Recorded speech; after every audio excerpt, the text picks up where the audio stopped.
इस्लामी इस्लाही घराना चैनल के प्यारे नाजरीन, अस्सलामु अलैकुम। उम्मीद करती हूँ कि आप लोग खैर व आफियत से होंगे।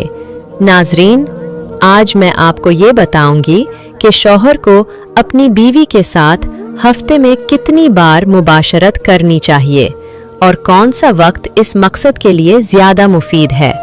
हर मियाँ बीवी मुख्तलिफ मिजाज और तबीयत के होते हैं। कुछ मियाँ बीवी रोज़ाना हमबिस्तरी करते हैं, कुछ हफ्ते में 1 या 2 मरतबा, जबकि कुछ लोग तो महीने भर में बस 1 बार। अब इन सब में कोई एक तरीका सबके लिए दुरुस्त हो सकता है क्या? नहीं, बिल्कुल नहीं, क्योंकि जिनसी ख्वाहिश का ताल्लुक हर मर्द और औरत की जिस्मानी, जहनी और जज्बाती कैफियत से होता है। किसी में रग़बत ज़्यादा होती है, किसी में कम। इसीलिए इस्लाम में हमबिस्तरी के बारे में कोई ऐसी बंदिश या मखसूस हिदायत नहीं दी गई जो ये तय करे कि हफ्ते में इतनी बार करना फ़र्ज है या लाजिम। शरीयत इस मामले में खामोश है। अब सुनिए, हकीम लुकमान से किसी ने पूछा, बीवी से कितनी बार हम बिस्तरी करें?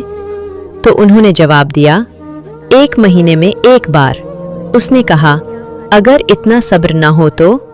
हकीम लुकमान ने गौर से देखा और गहरी बात कही, जिस तरह इंसान के जिस्म से रूह निकल जाए तो वो मुर्दा हो जाता है, उसी तरह जो मर्द कसरत मुबाशरत से अपना मादा बार बार ज़ाया करता है वो अंदर से मुर्दा हो जाता है। क्या बात है? हाँ, अलबत्ता तिब्बी माहिरीन के मुताबिक हफ्ते में 2 या 3 बार हम बिस्तरी को एक मुनासिब और मुतवाजिन अमल माना गया है। क्यों? क्योंकि तहकीकात कहती हैं कि मर्द के जिस्म में नुतफ़ा अक्सर 3 दिन में तैयार होता है और चौथे दिन वो मुकम्मल तौर पर हम बिस्तरी के लिए तैयार होता है। अगर कोई मर्द रोज़ाना या हद से ज़्यादा ये अमल करे तो फिर नतीजा जिस्मानी कमज़ोरी, जहनी थकावट, सुस्ती और यहाँ तक कि ब्लड प्रेशर में भी कमी हो सकती है। हैरानी की बात है ना? अब बात करते हैं कि हम बिस्तरी के लिए सबसे मौजूद वक्त कौन सा है। तो जवाब है रात का वक्त। क्यों?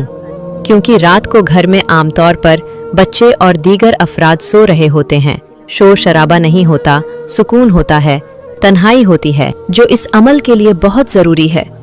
और अगर शौहर पहले ही बीवी को बता दे कि वो रात को ये इरादा रखता है तो औरत ज़हनी तौर पर भी खुद को तैयार कर लेती है। तहज्जुद या फजर से पहले का वक्त भी बेहद मुफीद समझा जाता है, क्योंकि उस वक्त इंसान निस्बतन ताज़ादम होता है। और फिर गुस्ल के बाद नमाज पढ़ ली जाए तो रूहानी सुकून भी हासिल होता है। हाँ, कुछ औकात ऐसे हैं जिनसे बचना चाहिए, जैसे फजर की अजान से लेकर तुलुए आफ्ताब तक और मगरिब से इशा तक। रिवायत में ये भी आया है कि जुमरात और जमा की दरमियानी रात को हम बिस्तरी करना बहुत बाबरकत होता है। क्यों? क्योंकि जुमा का दिन इस्लामी लिहाज से अफजल और बाबरकत दिन है और उस रात का अमल नेक नस्ल, खैर और बरकत का सबब बन सकता है। अल्लाह पाक से दुआ है कि हम सबको हलाल और बेहतरीन इज्तिमाई ज़िंदगी गुजारने की तौफीक अता फरमाए। आमीन। तो नाजरीन, उम्मीद करती हूँ कि आज की ये वीडियो आपको काफ़ी पसंद आई होगी। अगर वाकई पसंद आई हो तो वीडियो को अभी लाइक करें और इस्लामी इस्लाही घराना चैनल को सब्सक्राइब करें और ज़ोर से घंटी बजाकर ऑल पर क्लिक करें, ताकि जब भी मैं नई वीडियो अपलोड करूं तो मेरी हर नई वीडियो का नोटिफिकेशन आपको सबसे पहले मिल सके। अल्लाह हाफिज़।